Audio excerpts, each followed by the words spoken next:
Hello, everyone, and welcome to Infor TechTV Live. My name is Keith Knuth. I'm the Senior Director of Tech Product Strategy here at Infor, and I'll be your host for this session. If you're not familiar with how lives work, the idea is for this to be an interactive, fun, and engaging way for you to learn about enterprise technology. We have a panel of experts that will join us in just a second, help us understand today's topic of data fabric. But the really interesting content will be from you, our live audience. You can use the chat function to post questions to the panel and to drive the conversation that you see fit, the way you see fit. So if you are an Infor employee or an Infor partner joining us, please keep the chat lines open for our customers. We want to make sure their questions are given priority. And for everyone, please stay on the live to the very end. At the end, we'll be posting a free download link to a data fabric cheat sheet. It's a great resource that will give you definitions, resources, and information about data fabric, all in a very compact format. So you want to stay on till the end for that. Definitely something to print out and keep handy. Before we go any further, and because this is a live session, I do need to post a disclaimer. Any number of topics may come up because this is live, including questions about the future of our products, our roadmap, etc. So we just need to be clear that we aren't making any promises in this session, but we are trying to inform you. And with that out of the way, let's get to know our experts. So first up is Mike Kalinowski. Mike, you want to say hello? Yeah, absolutely. Thanks very much, Keith. So hi, everyone. I'm Mike Kalinowski. I lead product management for the InfoOS Data Fabric team, of which that includes Data Lake, Data Catalog, and a variety of other components that we're pretty excited to talk about. I've been with Infor, at least this time, the last actually coming up on 5.5 years now, where I've been working with the InfoOS team, predominantly in ION, before shifting over to help launch and lead our cloud-based data platform strategy. But prior to that, I was actually an Infor customer as well, spending several years at one of Infor's Customer of the Years back in Orlando, and spent several years working on implementations for the rail industry, which was really pretty compelling. Solved a lot of problems with ION way back in the day, and had an opportunity to join and get really deep into data. So thanks very much, Keith. Great, thanks, Mike. Kevin, how about you next? Hey, good morning, good afternoon, and maybe good evening to some of you. Kevin Hyman. I have a long tenure with Infor and some of its predecessors prior to acquisition, but mostly in the supply chain space, working in the technology areas, typically back then about integrations and such. But as technologies have evolved and Infor's added their integration architectures, I've been with that team for probably 7-8 years now. A lot of it in the field, working with solutions for customers and consultants, and recently sponsoring a enablement team, and several of which are on this, that we've built materials for training and education of our customers and partners. Been involved in many integration scenarios and have recently moved over to development. And so I'm now helping Mike and others in the InfoOS development platform expand and build the product. Thank you. Great, thanks, Kevin. Lisa, you want to go next? Hi, I'm Lisa Cabral. I'm a product manager in the Data Fabric group. So I work with Mike, and I've been focusing on our Lakehouse initiative, which is an upcoming product release for Data Warehouse as a Service. My background includes business analysis. I spent several years being a business analyst for multiple applications. I primarily focused on business intelligence, reporting, analytics, data warehousing. I've also spent some time in consulting and product support, and a little bit in pre-sales. So. Great, thank you, Lisa. Thanks. And Jill, last but not least. I would certainly hope I'm not least. Jill Papendick. I'm a senior principal solution architect with the Platform Technology Experience team. I've been with Infor for 8 years, starting with the Infor, well, back in the day, Mingle ION group, and been with it as a has evolved over the history, and just probably in the last 2 years, I've really been focused on the data fabric. Back when it, we would call it data lake and stuff, but that also has evolved. So I work with Mike a lot and Kevin a lot, and working with the education team to make sure that we get our clients and our staff enabled on data fabric so they can help the clients out more. Yeah, Jill, you are on the ground there, and so many of our implements and helping our services folks and our partners get this done in the real world. So really appreciate you being on today. Well, let's jump into our topic. The chat line is open. It should be over on kind of your right-hand side of your screen. So feel free to start posting questions to our experts. I will ask that you keep the question on the topic of data fabric and data management, and also remind people that we can't do tech support in this kind of event. So please refrain from posting specific technical issues. We won't be able to get into that personal detail.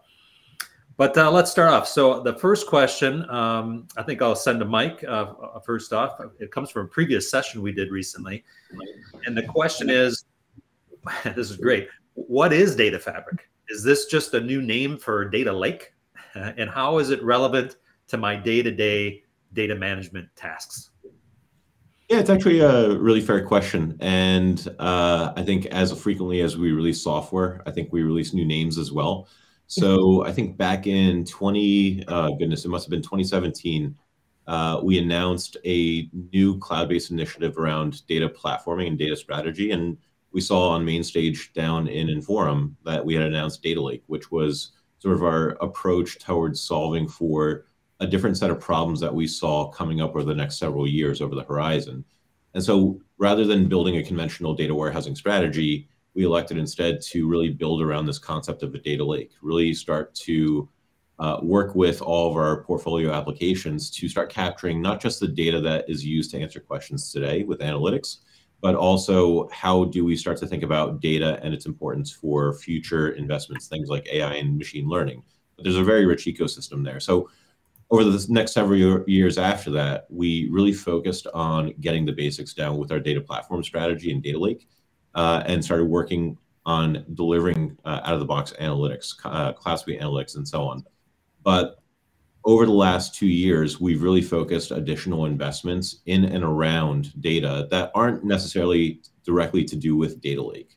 Topics including real-time streaming, data delivery reconciliation, canonical modeling tools. So you're going to be seeing a lot of this both in today's session as well as future roadmap and deliveries throughout the rest of the year. But it became clear that while data lake is the anchor to our strategy, a lot of these data services that we're really investing in are beyond just simply the context or the confines of just simply a data lake.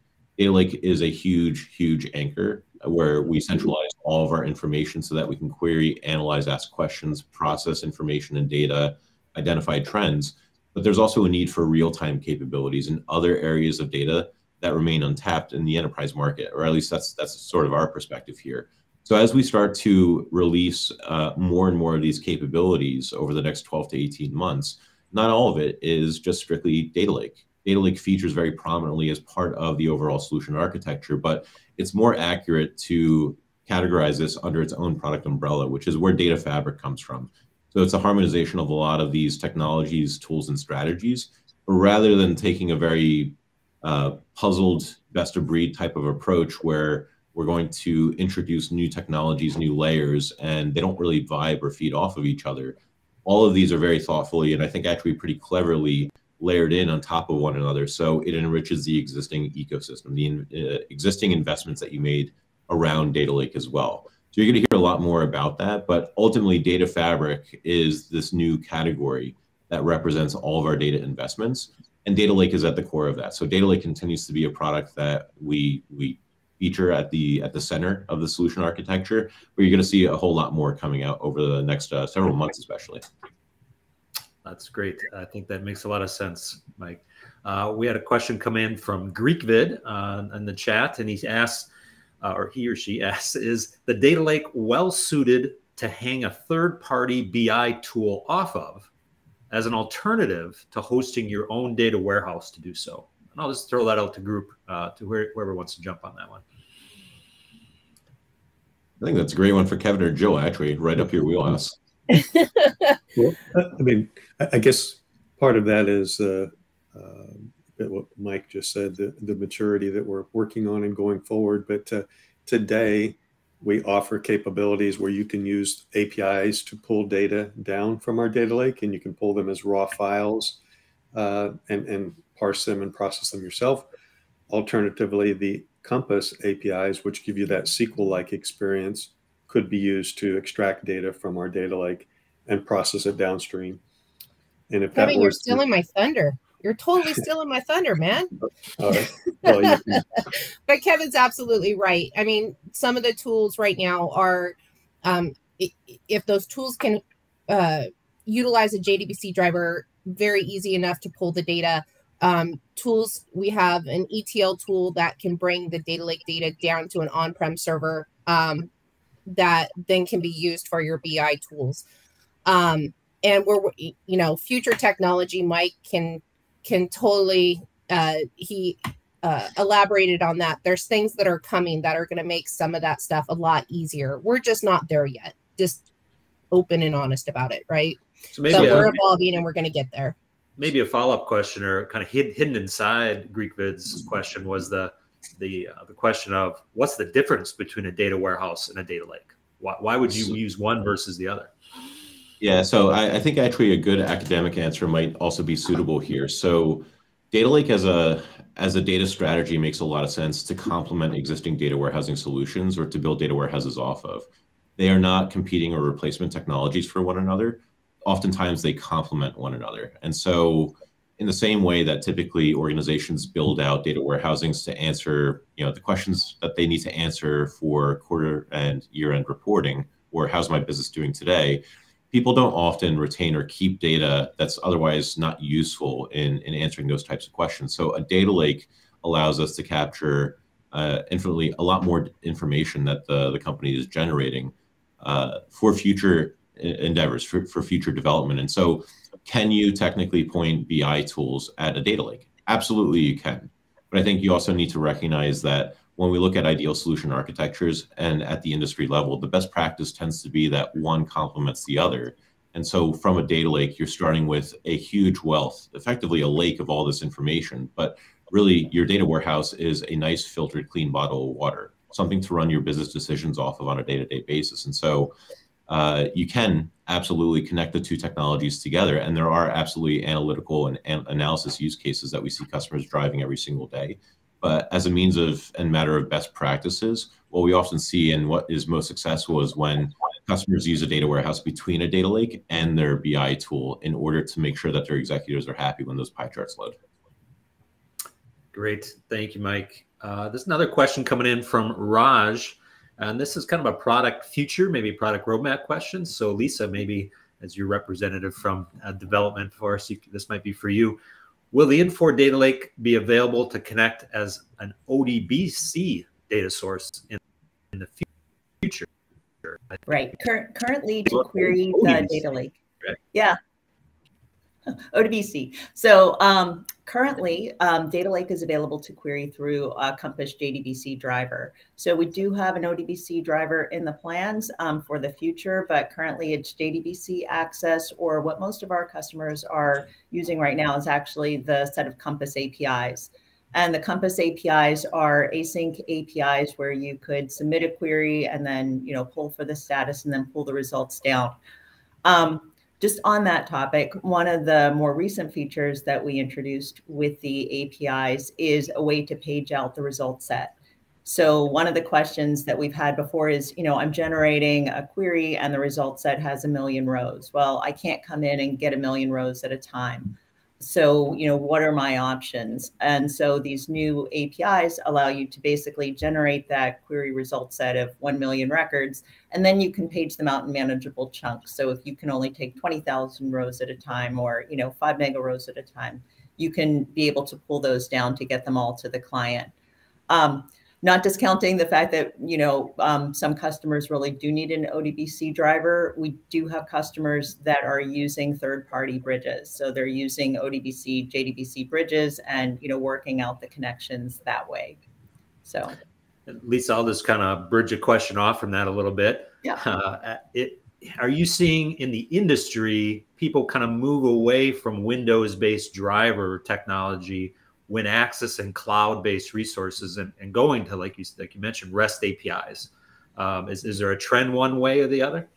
I think there is a focus on APIs just because they allow for more connectivity options.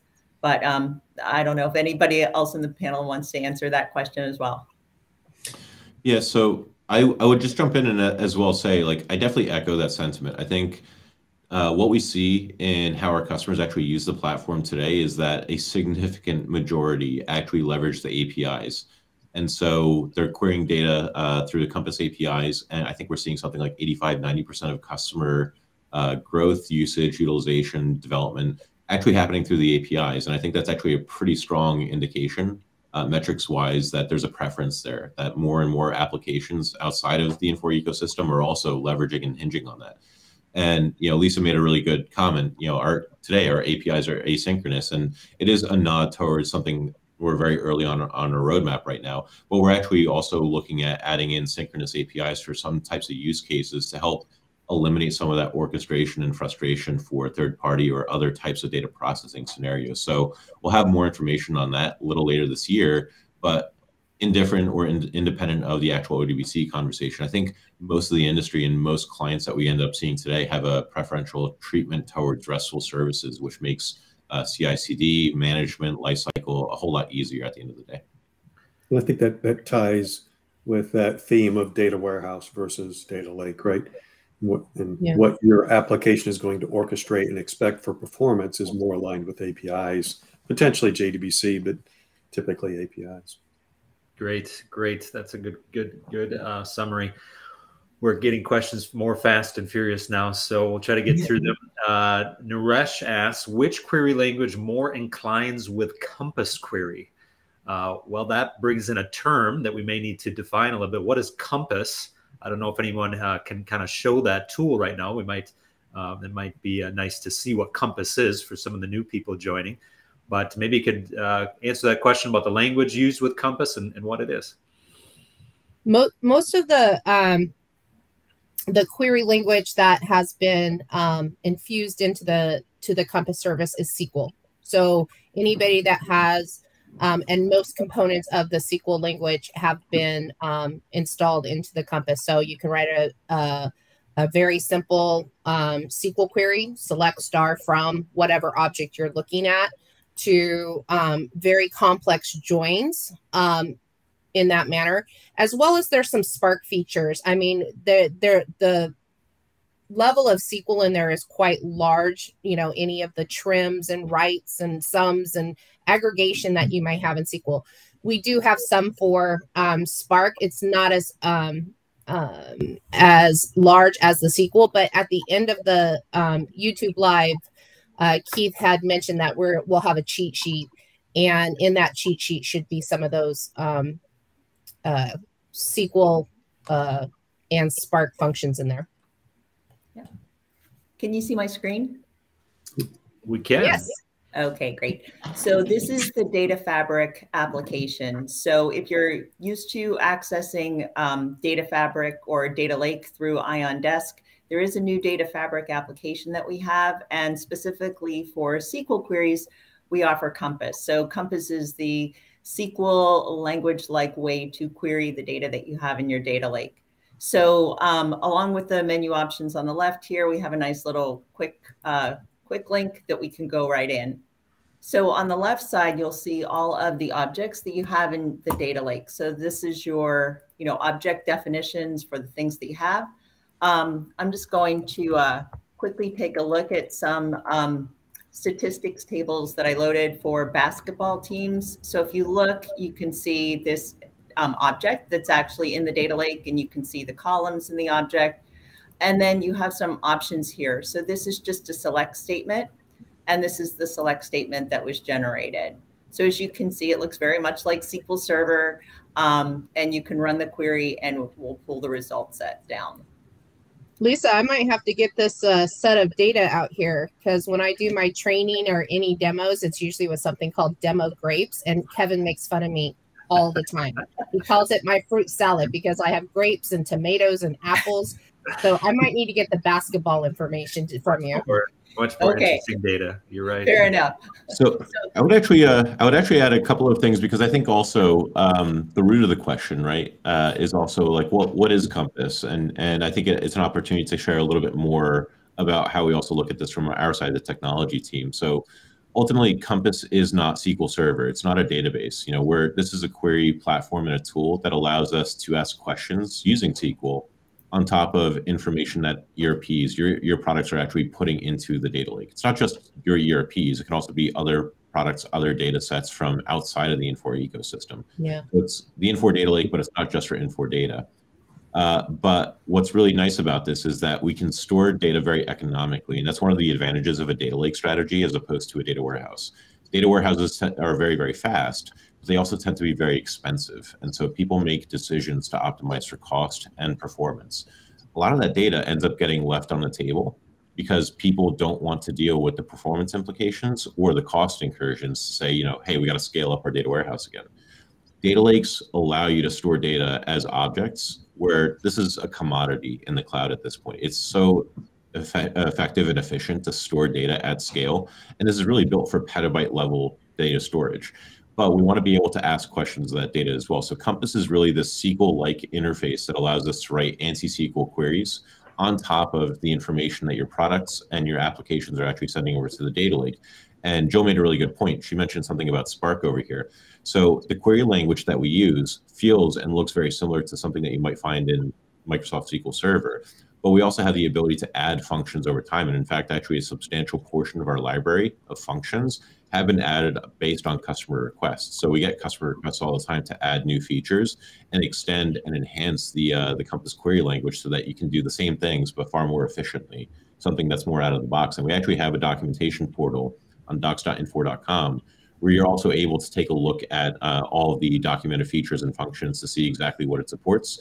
And if there's something that's missing, then go ahead and send us an email, drop a line, or let us know through the support channels to go ahead and consider that for investigation. Yeah, Mike, is that just to pop in some questions that are coming in? Dia Sharma asks, what are some interest, wrong one. Naresh Shan asks, are there any limitations that need to be followed while writing a query? It sounds like did you just answer that maybe referring to docs.infor.com is the best place? Yeah, that's a great place. And I would also say we're just around the corner for publishing. We do have best practices for the platform as well. And so you can tune and optimize a lot of your query development just through intelligent processing and better ways of writing queries. So selecting only the data that you really need for incremental data patterns. This is stuff that we also publish on our YouTube channel, as well as the documentation portal, but we're also going to formalize this into a white paper to share with everybody as well. But what I would also say is, well, what's the optimal way? Well, I think actually, I think I lost my thought there. So it's a live stream that happens. That's all right. I think you answered it there. Yeah. Go ahead, Kevin. I meant that very, very briefly, if we could share. I just brought up the docs Infor, just so you have a reference point. And here you can see the semantics of the language and the implementation. Lots of good guidance on functions and comparison. So there's not only the SQL, there's also the Parquet, then there is the Infor variants that we've added to it too. So we cover that in other places as well.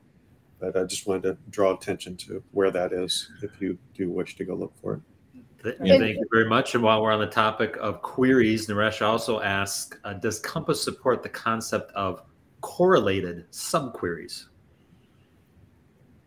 Compass has limited support for correlated subqueries. So my recommendation would be to write your query and see if it runs, and if it doesn't run, contact support and, ask them if they could help work through your query with you.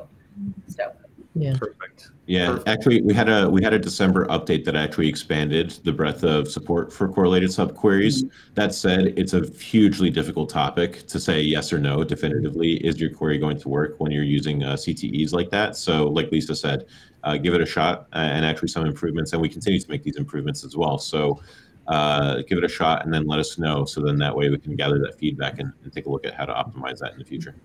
And also, when you're working with support or usually any other Infor person on your queries, if you get an error or anything like that, you capture that query ID. It is plastered like everywhere when you're in the UI, or if you're getting something back from an API, there's a query ID that's there, and that helps us work through any issues or errors in the back end, and we can see probably a little bit more than what you see in the front end, because sometimes those error messages are quite verbose and we don't display all of them. So query ID is really important as we're working through some of those. So I have a whole slide in my education that says query ID is the key to all Compass functionality, and people laugh at me, but it's true. We'll always, the first question out of anybody's mouth will be, well, give me the query ID and we'll see what we can, pull out of it. I will say I've been with customer projects where I've seen literally thousands of lines of code in a query. So we do support some pretty big queries out there today. Just along those lines, I just wanted to mention one of the newer features that's come out is Compass views. So we heard from customers that, they're writing the same queries. These queries have, sub-selects in them that can get very complicated. So later last year, I think it was, or maybe the middle of last year, we introduced the concept of Compass views, where you could actually, create your own select statements over, one or more data objects to add in aggregations or, add in calculations or something like that. So when we introduced the concept of views, I was working with one of our internal developers, and he said, he was able to take a query that was several hundred lines long and then bring it down because he could incorporate the view instead of referencing, multiple data objects in a sub-select or something like that. So if you haven't taken a look at Compass views, I think we have a video on it, and there's definitely documentation on it, but it's a good reference to take a look at. Yeah, absolutely. Great tips on Compass queries. I'm going to jump to another kind of topic that came in, and that is ETL. So the question comes from Kim: will there be any other tool than the current ETL tool soon? The ETL tool is really too big for the scope of only saving data to an external database. So that brings in another topic. Maybe we need to brief everyone on what that ETL tool is and how it is used, and then maybe Lisa, you could comment on the future of roadmap for that. Okay. So since I'm the ETL queen, all hail the queen of ETL. Our current ETL tool is a Infor branded tool over an open source called Pentaho, and we've used it for many years to pull data from the cloud out. And the most recent branding that we have done is very specific. You're correct. It's very specific for pulling data out of the data lake, reformatting it, and putting it into an on-premise database. We have, evolved some of the components of it for incremental processing and stuff like that. But the main component is to pull by payload, which is our best practice, those payloads that have been delivered by the cloud suites, and parse them. And the main component of it that's really important is the incremental the variation management of the data. Because one of the things we haven't really talked about is that every change, every add, every delete of every record is propagated to the data lake, right? So it's ingested into the data lake. So as we're pulling data out through the ETL tool and down to on-prem, the variation management of that data is handled to say, am I putting the latest variation of that data down there? So as it pulls the incremental payloads, it puts that down there. And I agree, there are a lot of components in that Pentaho tool that we don't support, because the parts that we do is specifically pulling from the data lake, being able to parse and do the variation management down to on-prem. Now, there are some changes that are coming in the future, stuff that Mike and his team are working on. So you guys want to explain a little bit about what's coming? And or the new tools in the platform? It's up to you, Mike. Do you want to take it or? Okay. No. I'm like, okay, I'll explain it, guys. Now I may get wrong. Okay, so there's a couple of things here. So with Data Fabric, Mike had mentioned that, we are working on new features, and I always break down the features in what does it provide. So when I think about Data Fabric, I think of data management, data movement, and data storage. So with the data movement, a couple things that we're working on now and recently releasing are concepts for not only bulk and streaming ingestion, meaning here are some quicker ways that you can get data into the data lake, but we're also working on a streaming pipeline strategy. The reason why is that customers are saying, I need to get the data as fast as I can. So I want that near real-time reporting experience. So it's almost like joining two sides. So we're introducing what we call streaming ingestion and then streaming pipelines. So the idea is that you can send data into the data lake as fast as you can, and then we can send it out as fast as we can. So that's what the streaming pipelines provides. And those pipelines can be routed to right now cloud data warehouses. So initially it'll be Aurora Postgres databases. So this would be, your own Aurora Postgres database. So if you need to get the data fast and then you want to start building your data warehouse on top of that, drop that data into staging tables or something like that, you can do that. So that's really a one-for-one pass-through. And then a copy of that data is also going to be stored in the data lake. So if you need to come back to get that data again, or you need to, route it somewhere else, you always have that historic version that's stored in the data lake. From the further down the road perspective, we are working on data warehouse as a service, which we're calling Lakehouse. And with Lakehouse, you will be able to define your own table and view schemas. And then you will be able to write the ways the data is going to come in and be transformed. So you will have the ability to write what we're calling load queries to say, this is how the data should get loaded, whether it should get loaded through a Compass query from Data Lake, or whether you want to stream data into the warehouse directly.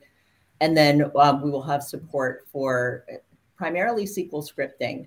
And that SQL scripting will allow you to do your data transformations or your aggregations and things like that. So that's, probably our, more advanced way to get into ETL processing. So Mike, did you want to add anything on? Yeah, actually, I think it's a pretty good opportunity to even dive deeper onto, since we're kind of jumping off from the ETL point of view here. Maybe even kind of share a sneak peek of sort of what we're also talking about to kind of make this also more realistic. And it's a good chance to talk about philosophy and what Data Lake is today, what we're also investing and layering into for the future as well. So as a platform, Data Lake is a big data solution, right? The goal, and Jill made mention of this a couple of times, is to store as much data as is virtually possible. Data is a very, very rich resource, especially when we start to think years down the line. We've got customers. I was speaking with one customer last year down in Tennessee, and they said, hey, we're ready to start investing in this AI implementation with Coleman. We have this file cabinet full of hard drives from like 20 years of old ERP data from our last decommission. Is this going to be useful for AI and machine learning? It's like, absolutely, yeah. So you may not necessarily recognize it at the time, but a lot of this data retention can play a significant role in future strategies if you're really thoughtful about it. But as a big data platform, it is not designed to satisfy real-time needs. It doesn't necessarily stop customers and developers from actually trying to simulate that. But when you actually look at it end-to-end, applications are micro-batching their data. They're scheduling and collecting information about what's going on in the system, and then they're sending it out over to the data lake, and then you've got some sort of ETL. So you can make that kind of near real time, but at the same time, it's not real time. And there's a lot of you out there that have operational use case requirements. You need to be able to turn off an inventory report or do labor scheduling or whatever it might be. So to Lisa's point, we're actually working on a twofold operational data strategy here, one of which is something that's coming out to the cloud next month, which is our streaming architecture. So we're working across the entire portfolio with Infor products to adopt this. And the other part of this is as applications start to stream their information across the line, then we're able to intercept or grab that data and start writing that to data warehouses, other cloud data warehouses where you might want to need, or you might have a need for real-time insights. Like if I open up M3 or LN, the data that I see in my data warehouse needs to match identically. So what we're working on is the ability to define those destinations and select applications or cloud-based data warehouses like AWS Aurora, configure those connections, and then ultimately create a pipeline that's listening or subscribing to the events that your ERPs are actually providing. So as an example here, I'm just creating a pipeline, and we'll just select a one of my existing destinations over here, and forgive any sort of dummy data or demo data that we have here. But pipelines are relatively straightforward and easy to create when we release this. We're simply creating a subscription that says, let's go ahead and listen for any events from my ERP. For example, it could be a Mongoose-based application, LN, M3, and so on. And then we're able to take a look at the schema, number one, because that's going to be useful for mapping exercises, but ultimately write that to a table in our data warehouse and select what table we want to write that to. If that's going to be an insert, if that's going to be some sort of upsert or something of that sort. So in this case, I'm writing, I think it was order headers or orders. I'm just going to select the products table over here. And we can actually see the schema in that target data warehouse over here. So what's really nice about this is that as compared to an ETL tool, this is taking away that need for having to install and manage some sort of on-prem or perpetual utility that is, rather heavy for the type of use cases that we see customers actually implementing today. So that's number one. But number two is also, even though a lot of you might be trying to reduce that polling time to try and get data as quickly as possible, it's never going to be real time based on, just simply adjusting your schedules to be every 1 minute. You can get close, but it's not really real time. What we're looking at here is really a strategy about being able to take the data that your users are generating in the system and actually make that available into other operational systems live and in real time so that you're making decisions based on what's happening 10 seconds ago in the business. And so this is something that you're going to see coming out throughout the year. Later this summer, we're going to be releasing our pipelines product.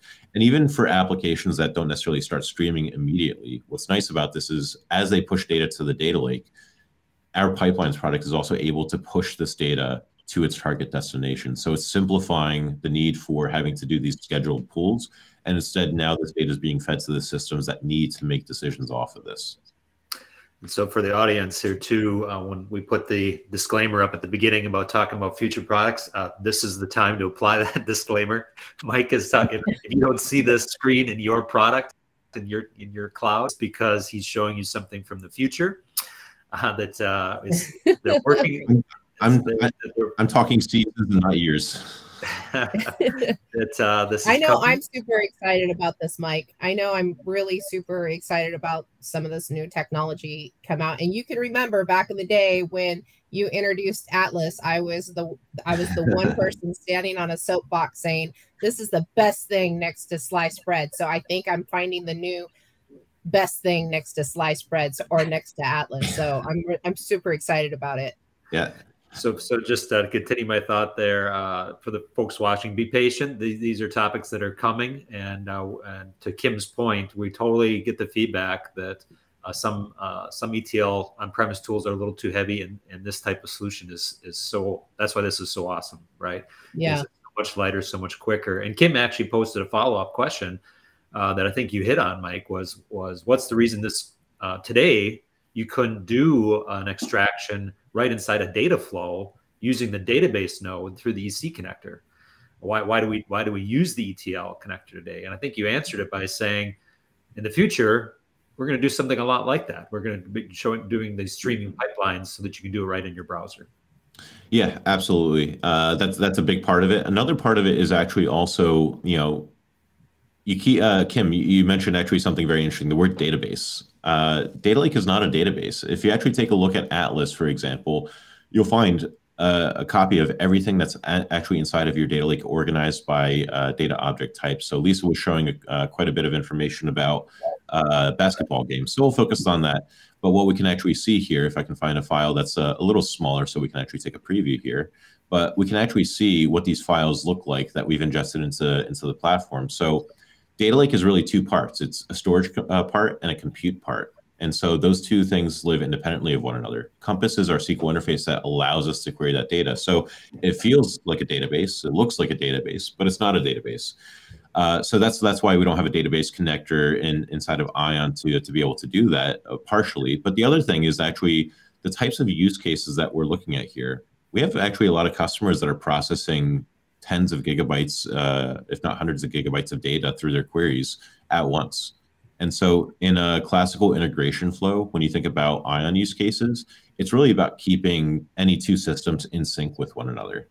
But when we talk about big data use cases, we have customers that are running queries every single hour that are pulling out, 10 million rows of data and then processing that in a downstream client for MRP planning, predictive maintenance, and so on. So those types of use cases, while they may be adjacent, that's why we're more leaning towards the Compass JDBC driver, the APIs, and so on as the primary mechanism or interface to get access and process this data, rather than more of the conventional means of integration, which is really prioritizing application synchronization. Perfect. I think that was a good, good summary to that question. New question, new topic coming in from Naresh. What is the data ledger? I can't see it in my tenant. Is it released for customer use yet? Lisa, you want to take this one or you want me to? Sure, I can take it. Yeah, go for it. Okay, let me share my screen.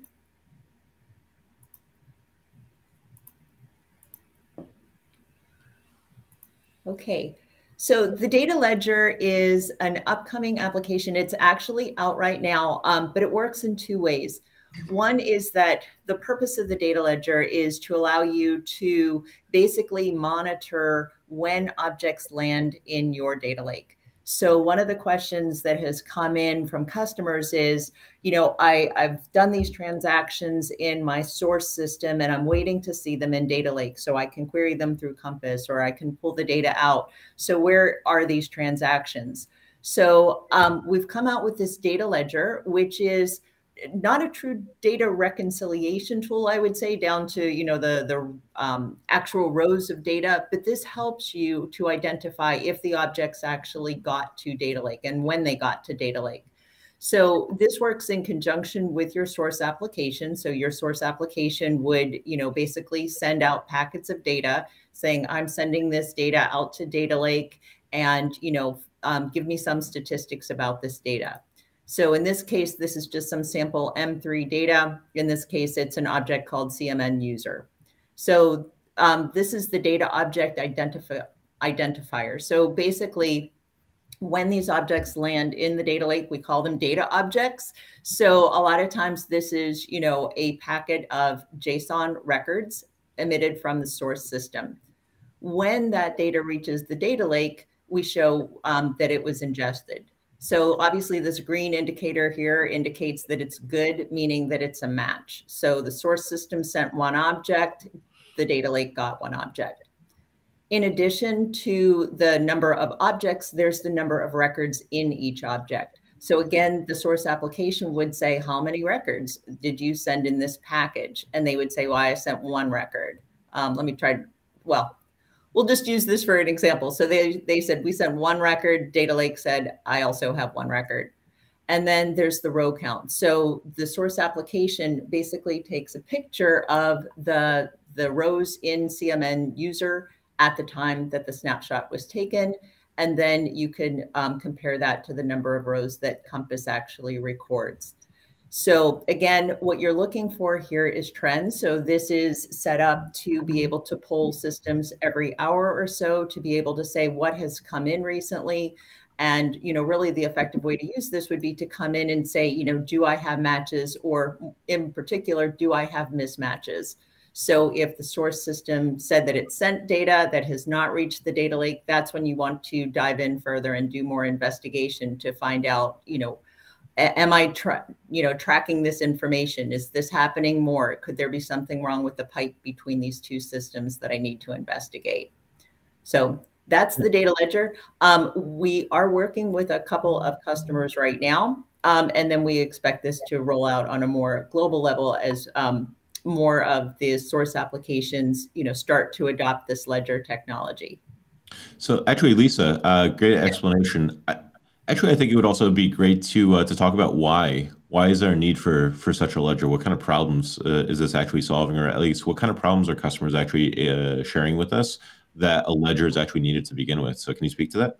Sure. So our customers, are challenged with, the fact that they're storing data lake, or they're sending data into data lake, or their source systems are sending into data lake. And, from their business users, the business users are wondering, well, how fresh is this data, and can I depend on this data? Is it accurate?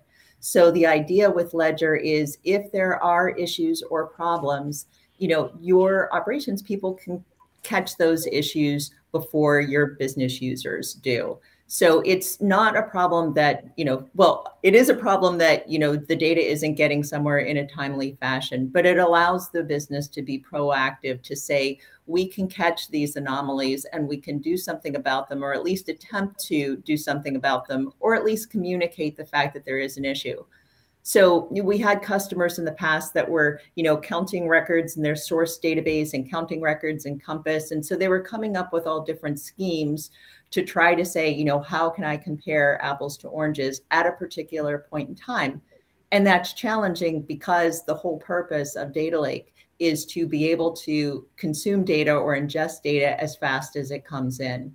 So it posed a real challenge, because you're almost looking at data from a snapshot in the past. So right. That's the idea with Data Ledger. We're trying to capture the information as fast as we can, so you have, a more reliable source to find anomalies. Is it a correct statement, Lisa, to state that the Data Ledger is not going to tell you exactly what's missing, but it's giving you an idea that something's wrong and we need to go look at it? So I want to make sure, if that's a true statement, that clients and everybody understands that this is not the end all. It's going to tell you what's missing. It's going to tell you there's a problem and we need to start looking at it. Right. So if your business users, report that a revenue number is off by, $100,000 or something like that, where did that money go? This is not going to be the tool that is going to give you data traceability down to an individual record, or down to an individual, aggregated piece of information. What this will tell you, though, is, was the data sent, and did the data reach the target, which in our case would be Data Lake. So what you can do from here is, if there are issues, you can start to look and, go back to the source system to find out what was sent. Then you can go to Atlas and you could, actually look at the data that was sent. So if you're trying to, find anomalies or something like that, okay, you can actually see all the objects that were consumed and when they were consumed. Yeah. Just to follow up there, make sure Naresh's question was fully answered. He's saying he can't see it in his tenant. Is there some way to turn this on, or maybe does the source system have to be compatible in sending this kind of metadata about what they sent, not just the data itself, but what they sent? What's involved there? Yeah, so actually it is available for a limited number of M3 customers today. So we're piloting this with several large customers right now. But if you are interested, feel free to open a line with support and just let them know. We're trying to make sure that the experience is pretty positive, because obviously this is a net new feature that helps a lot of customers, but we want to make sure that we're doing it right. And so getting it out to hundreds or thousands of customers, and if there's any sort of bug, we want to make sure that we fine tune the kinks. And so today, M3 is our first adopter. We're working with a variety of other products as well, but M3 is the first one to the table. So we're going to see this start to expand out throughout the rest of the year as other products are also going to be providing Ledger support. Perfect. And I want to give a new viewer here a chance to ask a question. Ans, I'm not sure if I'm pronouncing your name right, but Ans asks, I understood that queries on the data lake are currently limited to flat objects. Do you plan to enable Compass queries for specific fields in nested data objects? So I'll jump on this one as well. So in terms of roadmap, or at least the prioritization, so it's a great question. So today we support querying what's called new line delimited JSON, which is a specific flavor of JSON. It's like not your grandfather's JSON, but really optimized for processing and performance. And we also support flat files like CSV, tab separated, pipe separated. You can also customize your own. as a philosophical concept, there's nothing to stop us from querying other types of data formats, including XML, conventional JSON, which is what you expect to see with the proper padding. And we're actually working on supporting JSON right now. We're looking at also adding XML support, but the question is more geared towards nested. So it's a great question. It's actually something I would love to add. So please submit a enhancement request, because I would love to see a customer ask for that feature. That gives us the drive to actually start focusing and investing some more cycles and time into it. But there's nothing to stop us technology-wise, but absolutely it's a capacity thing. So the more interest that we can get from customers to kind of express that, yeah, this solves problems, let us know about it. That's a great question. Okay, great. And I think I'm going to bounce back to earlier in the session here. I'm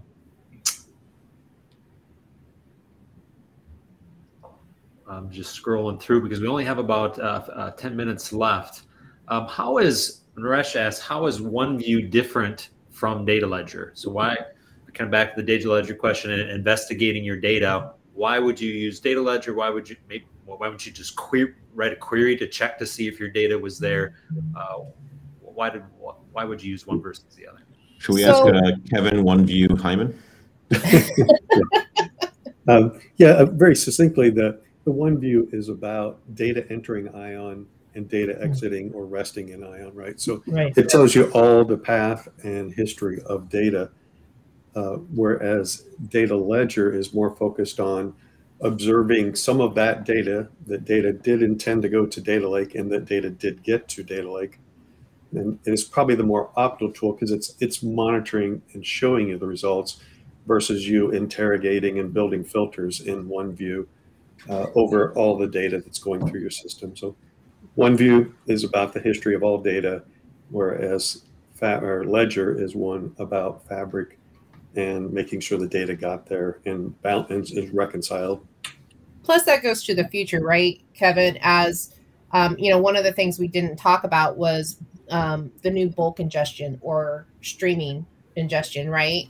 There's going to be a time where data is not flowing in through ION. So Data Ledger is going to be more of a better view of what was intended to come to the data lake, what actually made it to the data lake. So, Kevin's absolutely right about stuff flowing into ION and out of ION, but eventually we're going to have these newer features as we get the ERPs, the cloud suites adopting that new technology, and it's just not going to be there. So this is just another evolving piece to Data Fabric. Thanks, Jill. And coming on this topic of Data Ledger, coming from MCO, can you show duplicates too? Actually, I read that wrong. Can you show the duplicates tool? I'm not sure which one they mean there, but I think they're getting at not just finding mismatches in data, but identifying duplicates in the data. Go ahead. From a Compass perspective, there is that timeline view of all the data, and there are. I guess it's the question is rolling around in my head is, what do you mean by duplicates, right? Is it duplicates of keyed data or indexed data, or is it duplicates of files in the data lake and so forth? So from a Compass perspective, you can analyze your data many different ways, and you can open up functions, the Infor functions, that allow you to see all the history of that data. So if you want to do some forensic discovery on how you got to this point, that's all very visible. But I think a little bit's predicated by the interpretation of duplicates tool. And I'm not sure that resonates. If anybody else has a. Yeah, we did do a little bit of work on a small little project around duplicate identification. It's not something that's ready for prime time right now, so there's not much that we can possibly share on it. But I think it does open up an interesting, just general question about the concept of either duplicate data or duplicate files. Because what we've seen is that Ledger actually addresses a little bit of, well, it has some overlap with some of the problems that customers have told us, which is, on occasion we've seen, well, there's missing data. That's absolutely a problem. But we also get duplicate data sometimes. So ION as an integration platform, it guarantees message delivery at least once, but that could be 2 times or 3 times, right? So that results in multiple files containing the same information inside of the data lake. And is that a problem? Philosophically, it's not really. Technically, though, so we've seen some customers have issues with that during implementations. And the reason why it's not philosophically a problem is that we also have this concept of variation processing. Every single record inside of the data lake has a version associated with it. So think of, Mike Kalinowski. I'm probably version 250 in our HCM product at this point. So there's been 250 versions of Mike Kalinowski. You have this variation that tells you what is the version of a given record. And so you're also able to take a look at those version numbers from the data lake and then determine how do you want to process this information into something like a data warehouse or a BI tool or what have you. And you can then infer or determine, is this worth keeping or do we discard or ignore this? So I think that's an area where we can absolutely improve on the best practices front to help document and share more of these recommendations and findings and implementation patterns. But it's also something that doesn't necessarily have to cause issues for implementations either. So absolutely, we'll hopefully very soon share our best practices guide in the white paper. But duplicates themselves aren't necessarily a problem in a data lake context, whereas they are absolutely in a data warehousing context. Yep. Very clear, very clear. I think I'm going to do one last question here before we have to wrap up. And that comes from Greekvid again. Will streaming pipelines replace data replication for populating the data lake from, say, FSM or HCM, or maybe I'll just add in any Infor ERP? So maybe a little more clarification on data ingestion and data streaming pipelines going out, just a clarification on those terms and what's to come. So will it replace replication? So today, applications replicate and typically push data through our ION integration platform using a RESTful service called IMS or ION messaging services. With our new bulk ingestion API, this allows applications to get that data directly to storage, which is obviously an optimization. But with streaming, it's not necessarily bypassing data lake or ignoring data lake altogether, because there's always going to be value and a use for being able to store this information in a big data platform. But at the same time, we don't have to wait for us to store that and index that into the data lake before we actually process that downstream. And so when an application like M3, for example, or Cloud Suite distribution, they stream out an event that your users just saved in the database, it takes 2 different directions, one towards the data lake and then one towards the pipeline, so that operationally our data warehouse can have that information immediately to make a decision on. And then we'll also have a copy of that in the data lake eventually, so that we can do that broad stroke analysis, that we can query this first, process this with Mongoose, but also think about your data warehouse operation, right? Having a data lake is almost like having an insurance policy in that case as well. Data warehouses come and go. People blow them away. They have to rebuild them. Being able to replay directly from the big data platform and effectively rebuild your business without having to lose, days, weeks, or months, trying to find, an eligible backup to restore to is really, really valuable, because you have a copy of everything that's ever happened inside of the platform. Okay, I'm gonna cut us off there for today. For everyone that's watching, we are going to try to do these regularly. Maybe monthly. So as you saw in the chat, use that hashtag next comment feature to tell us what topics you'd like to talk about. Not just data fabric topics, AI, ML, enterprise integration, home pages, Mongoose application development. Anything in our tech platform is fair game. So tell us what you want to hear about. We've got some ideas of what we're going to share, but we'd like to hear from you as well. Also, we promised that if you hung on to the end, we would share a resource with you, and that is this Data Fabric cheat sheet. So for our producers, I am sharing that. There you go. And so this is what it looks like. This is a PDF we'll give you a download for. The QR code that's on your screen right now, you can scan and go directly to a download for this. It'll give you some definitions of these key concepts we talked about today. It'll give you definitions of some of the components that we provide, the tools we provide. It'll help you with some of the functions and query that you'll need to know about. These are some metadata fields that are added, and the API calls that are available, as well as some diagrams to help you understand the common use cases that Data Fabric is used for. So this is a nice kind of double-sided one-page handout that you can tape to your wall and use for reference. I'll say that right in the middle of it, there are a set of other QR codes here for a lot of the resources we talked about today. A product overview of the Data Fabric, our YouTube playlist of Data Fabric video, golden for really short, succinct tutorials on different topics. Our documentation center, our training site, our technology blog, which you can subscribe to via email and keep up to date on every update that comes each month. And then last but not least, our user community. If you're not subscribed to our user community for Data Fabric, get in there. There are literally thousands of users across our tech platform on different topics like ION, Coleman, Data Fabric. They're out there posting questions, answering questions. The community is very vibrant, so become a part of it if you're not there already. Okay, with that, I'd like to thank everybody for attending, especially our hosts, our panel. You guys are great, and we'll have you back again when we do another Data Fabric session. How does that sound? Awesome. Okay. For everyone out in YouTube land, this is being recorded. We will try to keep it posted out there so you can share it with others and keep asking questions. I think the chat stays open even after the recording is done.